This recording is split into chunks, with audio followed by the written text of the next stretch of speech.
And we're back once again, painting up some more Blood Bowl. We will be painting the human team this time, and this is kind of a sister video with the orcs.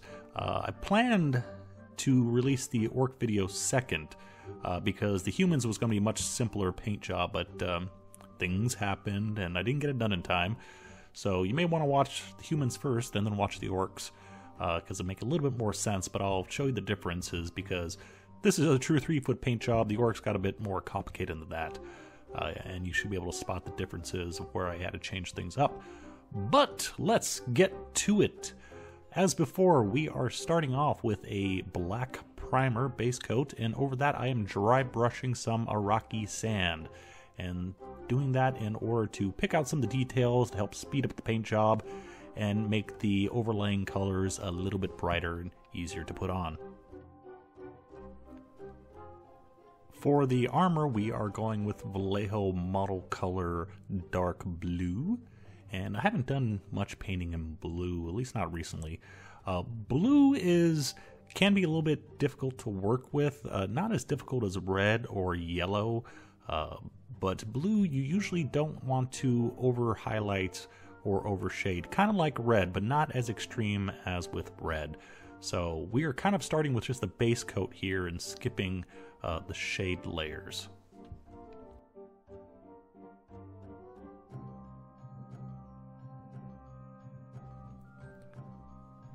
To highlight the blue, we are simply adding a little bit of white to our dark blue and proceeding to add on the highlights.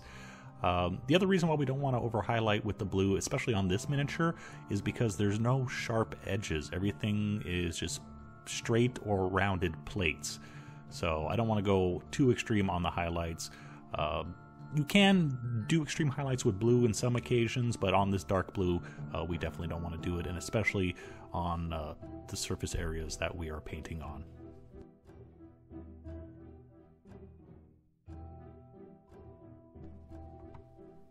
And then for our second and final highlight, just a little bit more white added, and this is just the edging step, adding a little bit of a crisp line just on the upper areas of the edges of the plates. Normally I add a little bit on the upper areas of everything, but again, because we have rounded surfaces, we don't want a sharp, stark highlight on that round surface.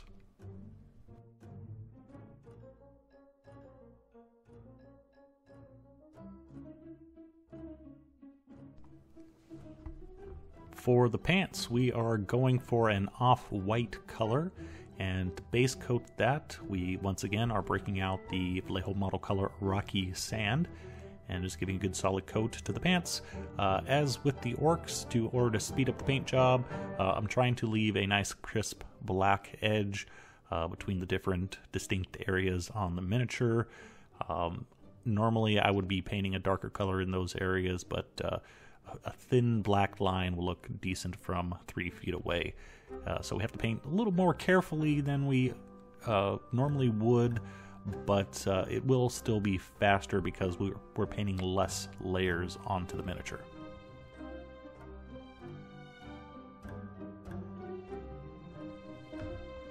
To the Iraqi sand, I've now added some Vallejo Model Color Pale Sand. It's about a 50-50 mix, and just proceeding to add on the highlights. The Iraqi sand mainly just sitting in the recesses.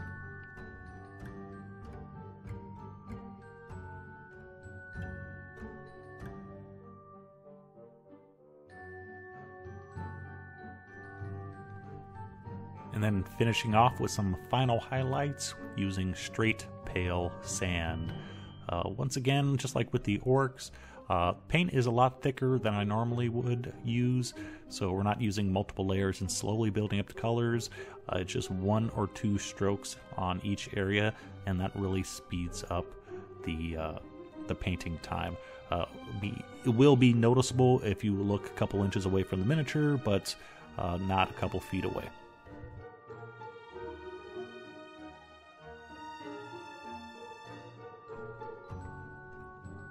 For the flesh, I am using a 50-50 mix of Vallejo Model Color Cavalry Brown mixed with Vallejo Panzer Ace's Flesh Base. I am making a bit more red than I normally prefer to use flesh, but since we're using so few layers here, again, I'm trying to really emphasize the contrast, and I think adding a little bit more red to it will make the flesh stand out a bit more from a distance.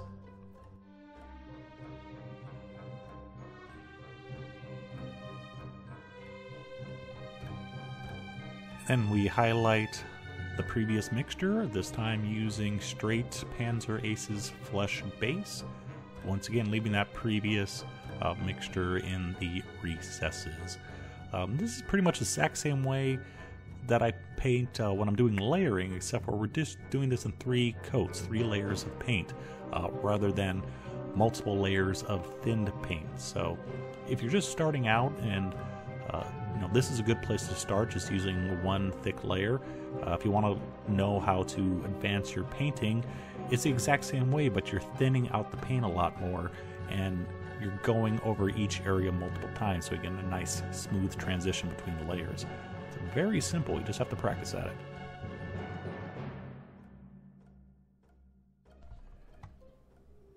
And then for the final highlight, flesh base mixed with about a 50-50 mix with Vallejo Model Color Basic Skintone.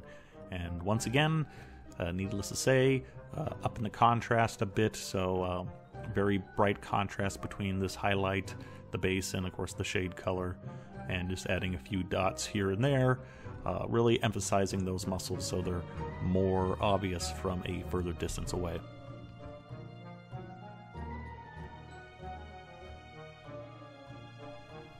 Much like with the orcs, I did want to add some individuality to each figure, especially when it came to the same sculpts. So the next couple colors for the different trim areas on the miniature, I did vary them up, so not all the shoes are the same color, for example. The main leather color that I used, I went for a red leather, and for that we are starting off with Vallejo Game Color Cavalry Brown, the same color that we used for the skin tone. And for example, on the shoes here, again, to emphasize contrast, I'm leaving the black in the recesses around the trim areas of the shoes.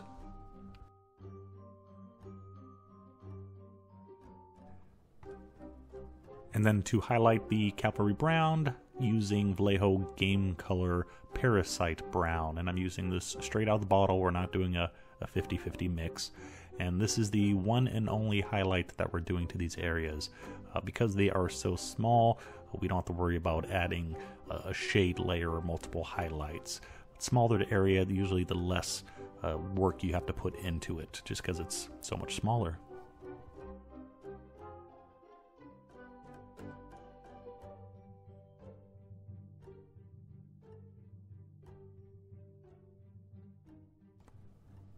The second alternating color that I used was Vallejo Game Color Steel Gray. I didn't use this in too many areas of the miniature. I just kept it with the on the straps and some of the body armor areas, whatever you want to call that. But I wanted to keep this color to a minimum because the reddish brown is more of a neutral color. You can use that everywhere. But the light blue here is going to be much more distinct and stand out. So I don't want it to use it on the shoes because it's going to stand out a little bit too much. But small trim areas, it's going to blend in nicely and still give a little bit of variety to the team.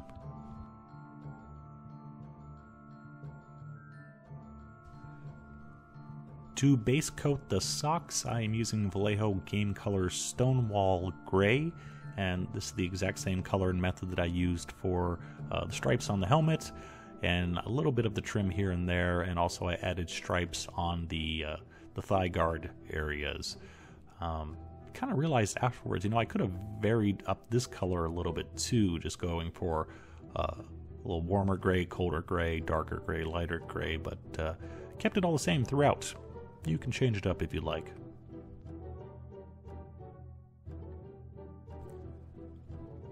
For the highlights, we add white, about a 50-50 mix, and just proceed to put those on. You can see we're going in a horizontal fashion here to pick out all the little wrinkles in the socks. And also don't forget, top of the helmet and any other areas that you painted white as well. So a helpful thing is to take care of any areas that are the same color all at the same time. If I remember, I'll give a better example of that a little bit later on in the video.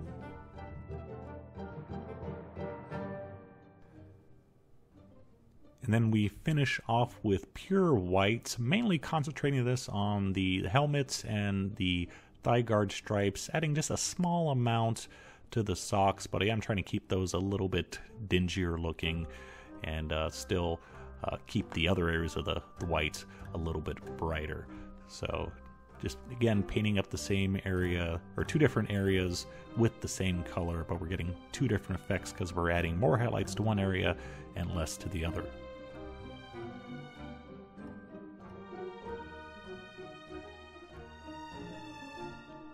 Going back to the trim now, the other main color that I used was more of a neutral brown, and for that I'm starting off with Vallejo Game Color Charred Brown, and the red brown was my first major color. I think this actually was on a few more areas. I tried to reserve this mainly for the straps, the leather straps, and keep the red brown mainly on the shoes. But we're starting off with this darker charred brown because by now you probably slapped on some paint where you don't want to get it. So this very dark brown, helping to fill in any recesses that got a little bit too much paint into them, and restoring our nice strong, not quite black now, but at least a very dark brown line as we fill in straps around the waist, the belts, the straps holding the chest plate in place, and anything else that needs a little bit of darkening.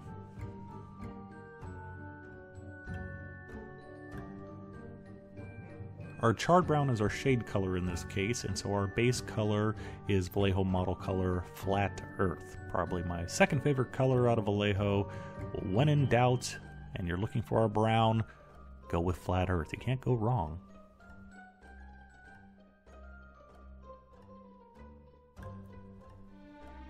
And then to finish up the brown leather just for the edging, using Vallejo Game Color Leather Brown, trying to keep it nice and crisp, only on the edges of all those little straps so they pop more from a distance.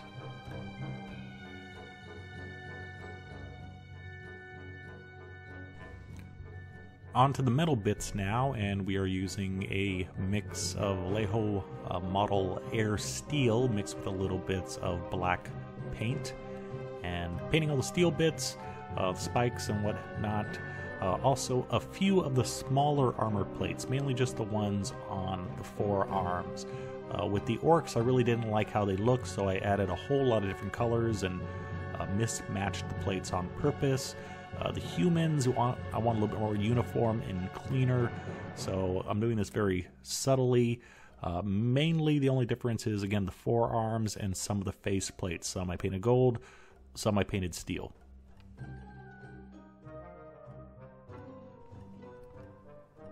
After that, we just do a quick edge highlight using straight steel. And don't forget all those little spiky bits too. We gotta paint those in both of these steps as well.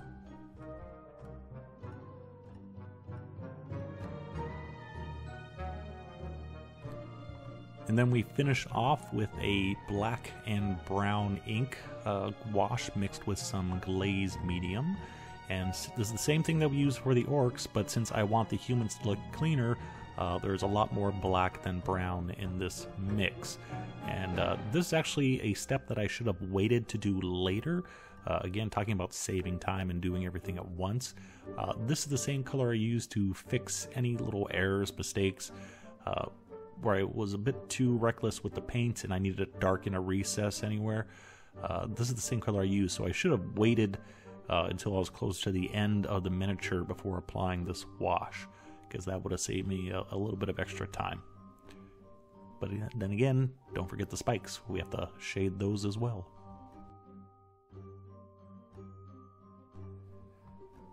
Now for the gold trim. This is being applied over a undercoat of Glorious Gold and Flat Earth. That's going to give us a nice bright gold color in the end. And over that combination, I am now using just straight Glorious Gold, covering all those areas. That previous mixture, again, was just an undercoat. It's not a shade in this case. It's the color that we need for that gold to really pop, because using over a messy surface or just straight black, our gold's going to end up looking very dull.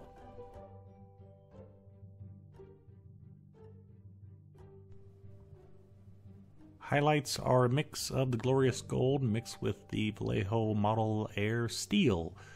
Very small amounts. I don't like over highlighting my gold because then it starts looking less gold-like.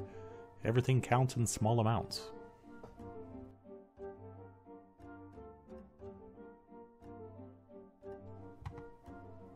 To shade the gold, we are giving it a wash, and this is pretty much the exact same wash we used for the steel armor. Black ink, brown ink with some glaze medium, but in this case there's a lot more brown ink than black ink. Normally for gold I would use sepia ink or just brown ink, but I wanted more contrast for this because, once again, 3-foot paint job. I want this to stand out from further away, so I'm adding a lot more contrast to it.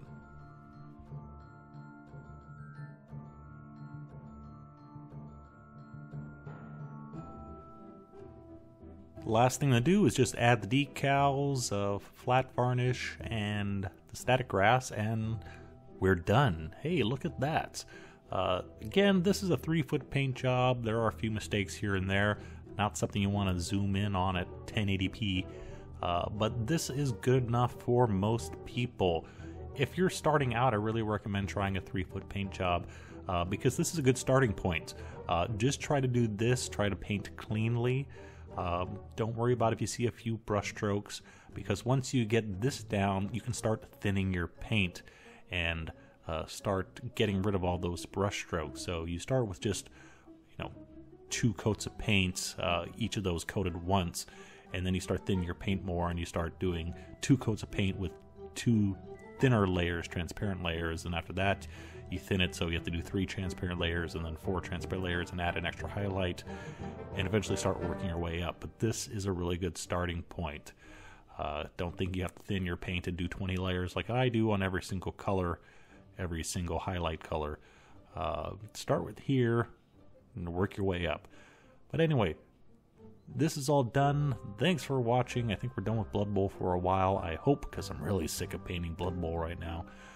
So we'll be back again shortly with something new. Thanks for watching. See you then. Bye-bye.